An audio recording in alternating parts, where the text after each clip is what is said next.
Halo, selamat datang di M Channel. Pada kesempatan kali ini kita akan membahas mengenai Java Encapsulation. Pertama kita masuk ke pengertiannya terlebih dahulu. Java Encapsulation berfungsi untuk menyembunyikan suatu data sensitif agar tidak dapat dibuka oleh user. Java Encapsulation sangat terikat dengan keyword private dan get and set atau getter and setter. Nah, selanjutnya mengapa kita menggunakan Java Encapsulation? Nah, terdapat beberapa keuntungan dalam menggunakan Java Encapsulation. Pertama, kita memiliki kontrol yang baik terhadap atribut kelas dan metode yang kita buat. Kedua, Java Encapsulation meningkatkan keamanan data yang terdapat pada program yang kita buat. Ketiga, programmer dapat mengubah suatu bagian dari coding tanpa memengaruhi bagian yang lain. Dengan ini, berarti Java Encapsulation juga meningkatkan fleksibilitas dari coding yang kita buat.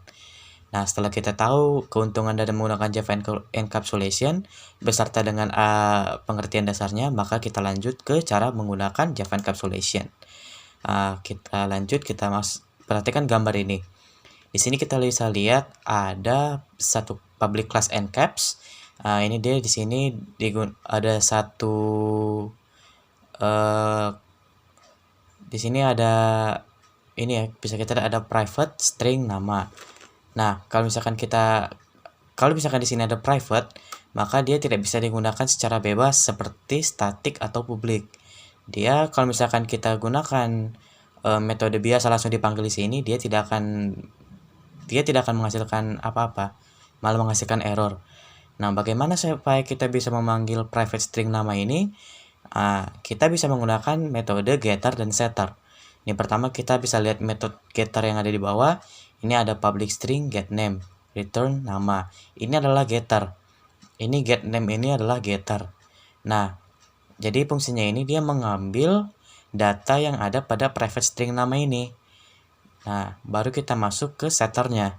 Public void set name string new name. This nama sama dengan new name. Nah, ini kan nama ini tadi dia ada di sini ya. Jadi dia mengambil dari sini. Terbalik, diambil dari sini. Pertama diambil terlebih dahulu dari sini datanya, baru nanti getter ini mengambil data yang ada pada setter.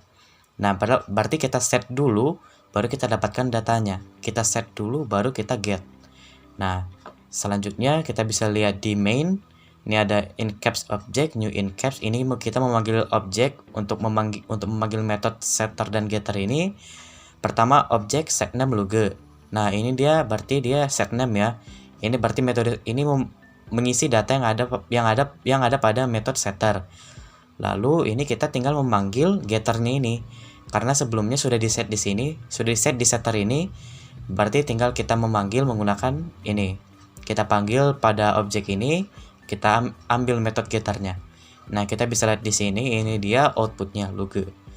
Nah, kalau misalkan kita tidak gunakan setter dan getter, maka ini nggak bisa diakses sama sekali ya, seperti yang sudah disebutkan sebelumnya. Oke, demikian tentang Java Encapsulation. Hal yang saya bahas pada Java Encapsulation ini sangat sederhana, jadi penonton boleh melakukan eksperimen-eksperimen yang lain sehingga dapat menciptakan sesuatu yang lebih besar daripada contoh yang sudah diberikan. Jika ada kelemahan dan kekurangan, silahkan tuang di komentar. Atas perhatiannya saya ucapkan terima kasih.